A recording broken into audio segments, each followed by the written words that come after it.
जिन लोगों ने भी संभल के विकास से वंचित किया था, उनको इसकी कीमत चुकानी पड़ेगी। पहले संभल फाइल्स के खुलने से जो हिंदू आबादी को लेकर खुलासा हुआ है वो जान लीजिए। जब देश आजाद हुआ तो 45% हिंदू आबादी वाला संभल था। अब महज 15% हिंदू यहां रह गए हैं। आखिर संभल के हिंदू कहां गए? भगा दिए गए, भाग गए, पलायन कर गए, धरती निकल गई या उन्हें आसमान खा गया? क्या हिंदुओं ने जनसंख्या नियंत्रण किया? क्या मुसलमानों ने जानबूझकर जनसंख्या विस्फोट किया? आखिर हुआ क्या? आंकड़ों से तस्वीर साफ है। ये वही संभल है जो नवंबर 2024 की हिंसा के बाद से बार बार सुर्खियों में रहा। पिछले साल हिंसा को लेकर रिपोर्ट में क्या कुछ कहा गया है, उसका पहला हिस्सा देख लीजिए। 24 नवंबर 2024 को हिंसा हुई थी। हिंदुओं को मारने की प्लानिंग की गई थी। मस्जिद के सर्वे के दौरान बाहर से लोग बुलाए गए थे। पुलिस पर हमले के बाद हिंदू मोहल्ले टारगेट पर थे, लेकिन पहले से मौजूद फोर्स की वजह से हिंदू बच गए। 450 पन्ने की रिपोर्ट में इस साजिश का खुलासा हुआ है। रिपोर्ट में संभल की हिंसा के इतिहास का भी जिक्र है और भविष्य में संभल में हिंसा रोकने के सुझाव दिए गए हैं। संभल की फाइल सीएम योगी के हाथ में आ चुकी है। कहा जा रहा है कि धरती फटे या आसमान टूटे, अब हर साजिश से पर्दा हटेगा। यहीं से संभल यू टर्न लेगा। संभल को जो भी रोकने की कोशिश करेगा उसे उसी की भाषा में जवाब दिया जाएगा। योगी का ये मैसेज पहले से ही लाउड एंड क्लियर है।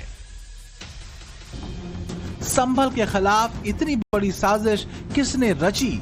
सालों तक संभल की डेमोग्राफी को कौन टारगेट करता रहा? संभल फाइल में इन बातों को लेकर भी खुलासे हुए हैं। खुलासा नंबर 1, पठान और तुर्कों के पुराने संघर्ष का शिकार हुआ संभल।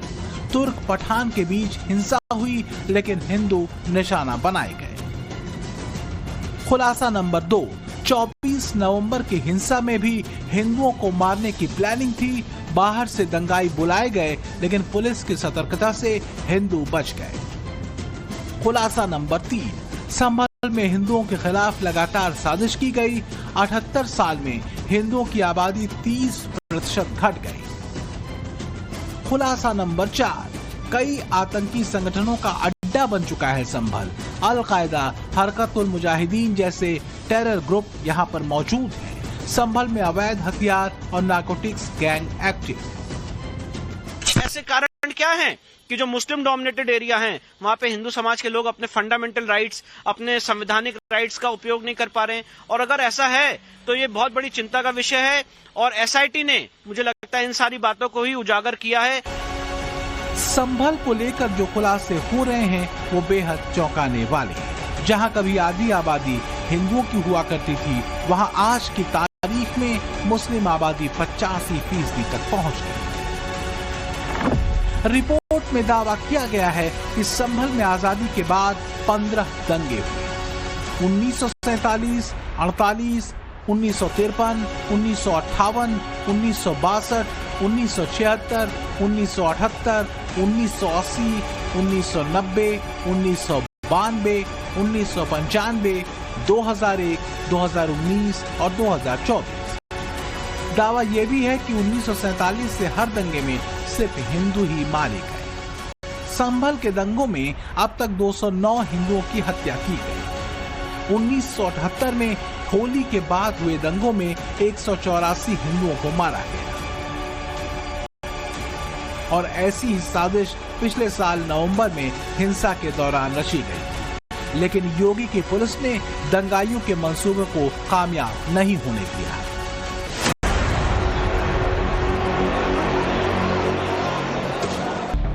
नवंबर में हुई हिंसा को लेकर लोकल सपोर्ट का आरोप लगता रहा है। दावा है कि दंगाई बाहर से बुलाए गए थे।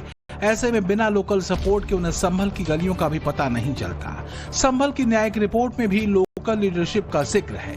मौजूदा सांसद जियाउर रहमान बर्क के दादा शफीकुर रहमान बर्क पर संभल में हिंसा भड़काने के आरोप की बात लिखी है और इस परिवार का संबंध किस पार्टी से है वो बताने की शायद जरूरत नहीं। संभल रिपोर्ट आने के बाद राजनीतिक हलचल भी तेज हो गई है। संभल का दंगा पूरी तरह से सुनियोजित था। समाजवादी पार्टी के स्थानीय सांसद, मस्जिद के इंतजामिया कमेटी के लोग एलानिया कह रहे थे कि एकत्र हो जाओ और बवाल करो, और उसकी परिणति दंगे के रूप में ही लगातार देखने को मिल रहा है। जब भी कोई बहुत ही विशेष मुद्दा होता है तो उस मुद्दे से भटकाने के लिए भारतीय जनता पार्टी के लोग या उनका गुट कोई ना कोई इस तरह के प्रकरण करता है जो लोगों के बीच में भ्रम फैला सके और सही मुद्दों से ध्यान भटका सके। संभल हिंसा की रिपोर्ट आने के बाद सीएम योगी से संभल को उसकी पहचान वापस दिलाने की उम्मीद और बढ़ गई है।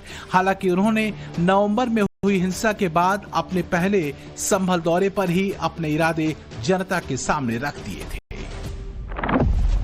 पश्चिम की अयोध्या की तर्ज पर विकास का मास्टर प्लान, 659 करोड़ रुपए की योजना की शुरुआत, 222 विकास परियोजनाओं का लोकार्पण और शिलान्यास, 68 तीर्थों और 19 प्राचीन कूपों का पुनरुद्धार और परिक्रमा मार्ग का पुनर्निर्माण। अब संभल के खिलाफ साजिश रचने वालों की पूरी डिटेल लाल फाइल में दर्ज हो चुकी है। सीएम योगी इस रिपोर्ट के एक एक पन्ने को स्कैन कर रहे हैं, संकल्प के एक शब्द से उसे जोड़ रहे हैं। इसका अंजाम क्या होगा, इस पर संभल समेत यूपी और पूरे देश की नजर है। लखनऊ से विनोद मिश्रा के साथ bureau report, times now, Navbharat.